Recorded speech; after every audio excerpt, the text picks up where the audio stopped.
So growing up watching bodybuilders, I observed a lot, but what I noticed is no one did the same workouts. Everyone did a lot of different things. Now, there were some general commonalities, but I couldn't always make sense of why they did things, and oftentimes they just wouldn't explain it. Either they didn't want to share or they didn't know how to explain it. And finally, I figured out like which exercises specifically helped me and what techniques I use to help myself feel certain things. So I'm using a neutral grip lat pull down here, trying to tuck the elbow, arching the chest, squeezing at the bottom, and controlling the weight on the way up. And keeping those elbows tucked and arching, two of the biggest tips I'd ever had for myself and for the clients I train to engage their lats more on a pull down. When you pull high to the collarbone or with a flared elbow, it's always upper back. So that's a tip I wanted to share there. Now, the barbell row. This is very complicated because so many people barbell row differently. I only get down into a torso angle where I feel strong.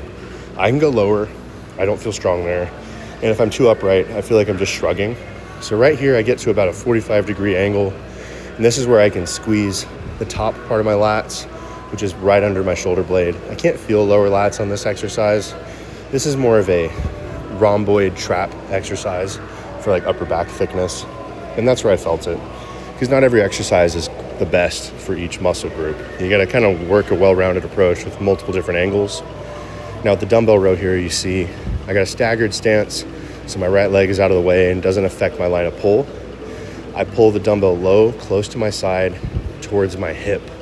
If I had a video from another angle, I'm not pulling it to my chest, which would be a very upper back dominant row, but I'm tucking and pulling close to the hip, minimizing twisting and yanking. I'm doing my best to just squeeze with the lat and whatever upper back's just involved naturally. Now the T-bar row, I used to think this was a lat exercise. The lats are supplementary to the exercise, but honestly, T-bar row is fantastic for like upper back thickness. It's really good for your traps and rhomboids between the shoulder blades.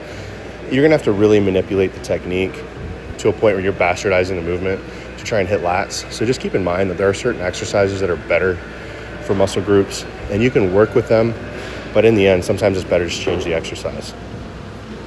Now on the cable row, neutral grip, right? Elbows close to the sides, arching the chest. This one I can feel a little bit of lat, but really a lot of it is mid-back.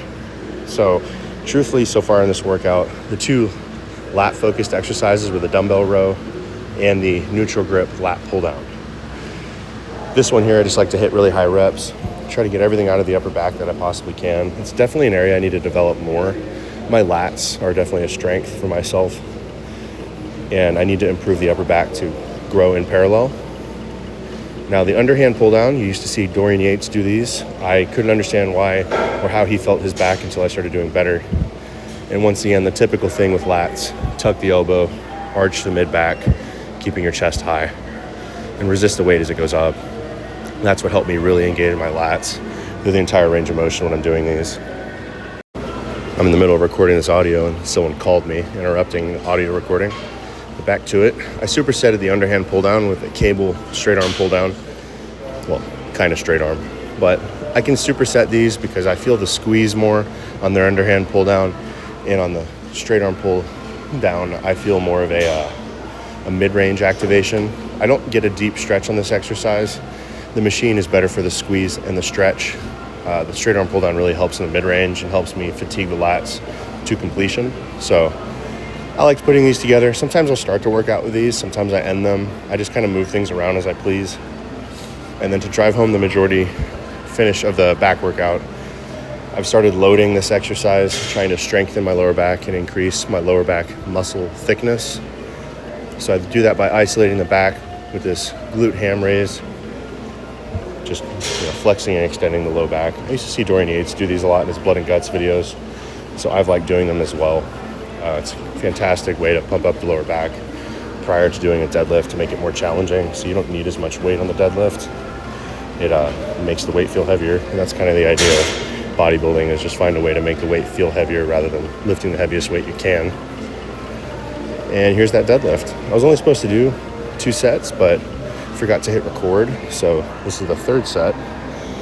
I don't go all the way down on the deadlift, so I want to keep tension in the low back, so it's more fatiguing. So I get close to the bottom of the movement, but I don't go all the way down.